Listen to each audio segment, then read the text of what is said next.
Welcome everyone to today's presentation on common ENT problems in primary care. We are FMS from PKD Sabak Bernam, Selangor. Our goal is to provide an in-depth understanding on common ENT conditions, their causes, symptoms, and effective treatment strategies. This session is designed to benefit healthcare professionals and anyone keen on improving patient outcomes in ENT care. Now, we have come to the final part of the presentation, which is part 3, the common throat problems in primary care. Let's begin with the outline of this presentation. For each section, we will discuss clinical features, diagnostic methods, and evidence-based management practices. By the end of the session, you will have a clearer understanding on ENT workflows and treatment protocols. Now, let us begin with sore throat. Let's start with acute tonsillitis. The etiology include Group A beta hemolytic streptococcus, pneumococci, Staph aureus, Haemophilus influenza, and Epstein-Barr virus. Symptoms include sore throat, dysphagia, odynophagia, fever, malaise, and otalgia.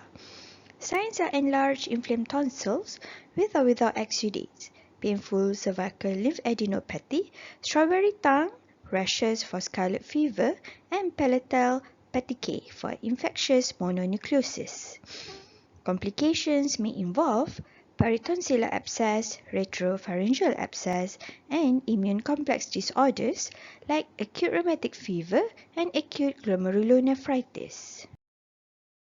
To assess whether antibiotics are necessary for treating acute tonsillitis, the Strep score can be used. It includes 4 criteria. Number 1, fever. Number 2, absence of cough. Number 3, tender anterior cervical lymphadenopathy. Number 4, age. And number 5, tonsillar swelling or exudate. The total scores indicate the likelihood of a bacterial infection, with a score of 3 or higher being an indication to start antibiotics. This is the antibiotics of choice for both adult and pediatric patients. For pediatric patients, the preferred antibiotics are Pen-V and amoxicillin, while the alternative ones are cefalexin and erythromycin. The duration for all antibiotics are for 10 days. For adult, the preferred antibiotics are also Pen-V and amoxicillin, while the alternative ones are erythromycin. The duration for antibiotics is for 5 to 10 days. Indication for tonsillectomy can be either absolute and relative.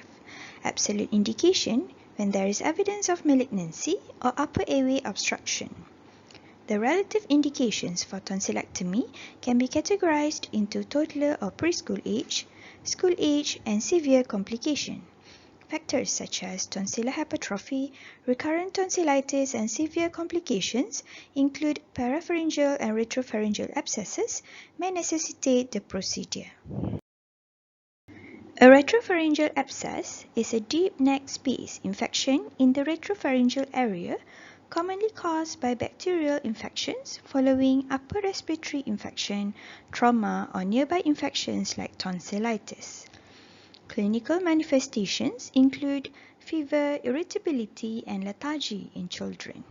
Neck and throat symptoms include sore throat, dysphagia, odynophagia, neck stiffness, and torticollis. Respiratory signs such as stridor, drooling, respiratory distress may also occur, along with bulging posterior pharyngeal wall and a muffled hot potato voice.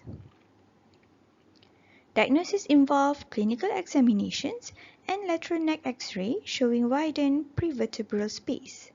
Management includes airway stabilization if needed, parenteral antibiotics, and surgical drainage.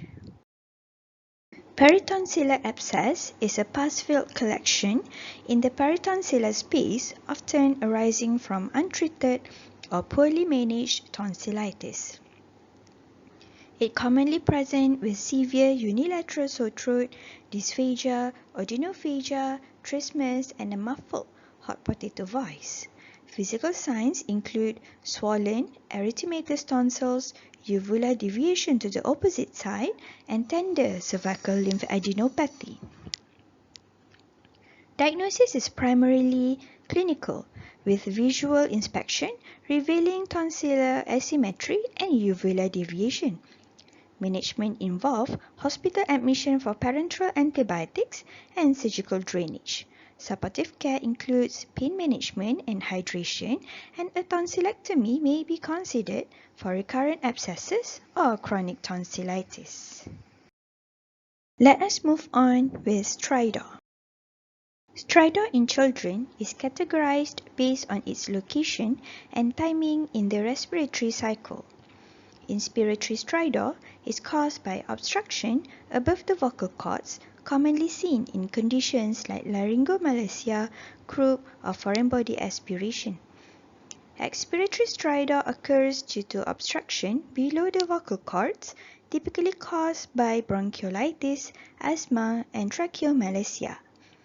Biphasic stridors, which involve both inspiratory and expiratory sounds, suggest obstructions at or near the vocal cords and is often seen in conditions like croup, epiglottitis, or subglottic stenosis.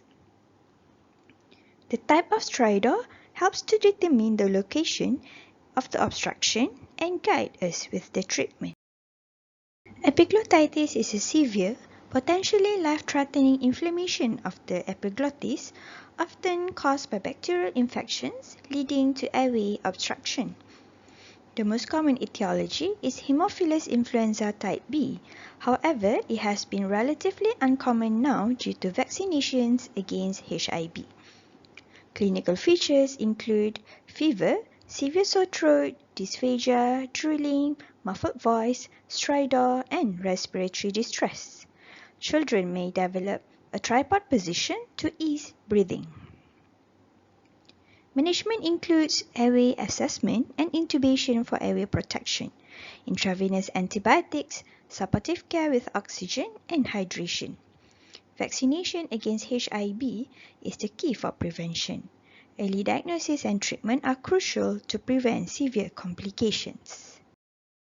Croup, or laryngotracheobronchitis, is a viral infection causing inflammation and swelling of the larynx, trachea, and bronchi, leading to airway obstruction.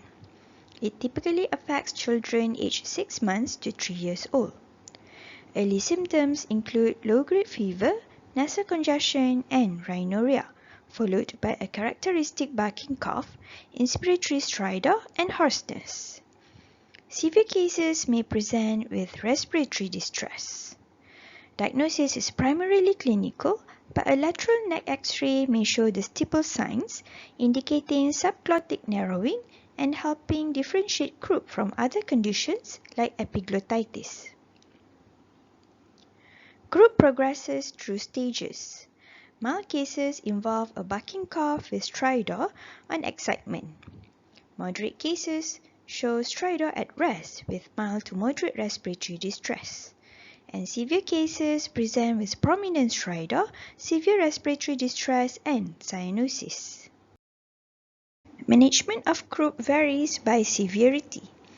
In mild croup, a single dose of oral dexamethasone is administered. Parents are reassured and the child can be managed at home with monitoring for any worsening symptoms. For moderate croup, treatment includes oral or parenteral dexamethasone and nebulized budesonide to be given every 12 hours. The child needs to be admitted for close observation. However, if there is no improvement, nebulized adrenaline needs to be given and KIV for intubation. In severe croup, immediate administration of nebulized epinephrine, budesonide, and dexamethasone is essential, along with high-flow oxygen. Hospital admissions is required for close monitoring. Cases with impending respiratory collapse, intubation is needed with close observation in ICU. The clinical manifestations of croup and epiglottitis differ significantly due to their distinct causes and pathophysiology. Croup typically presents with gradual onset of symptoms, including a barking cough, hoarseness, and inspiratory stridor, often accompanied by a low-grade fever. Symptoms are usually mild and they may have a mild respiratory distress, but their overall appearance is generally less severe. In contrast, epiglottitis has a sudden and rapid onset with more severe symptoms. Key features include a high-grade fever, severe sore throat, dysphagia, drooling, and a muffled hot potato voice. Inspiratory stridor is often present, but respiratory distress is more severe and the child may appear toxic, anxious, and fatigued.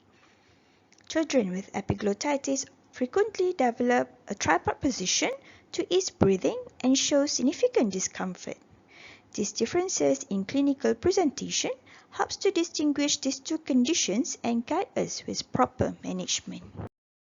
Let's move on with hoarseness of voice. Hoarseness is a condition characterized by an abnormal voice quality, including changes in pitch, volume, or tone.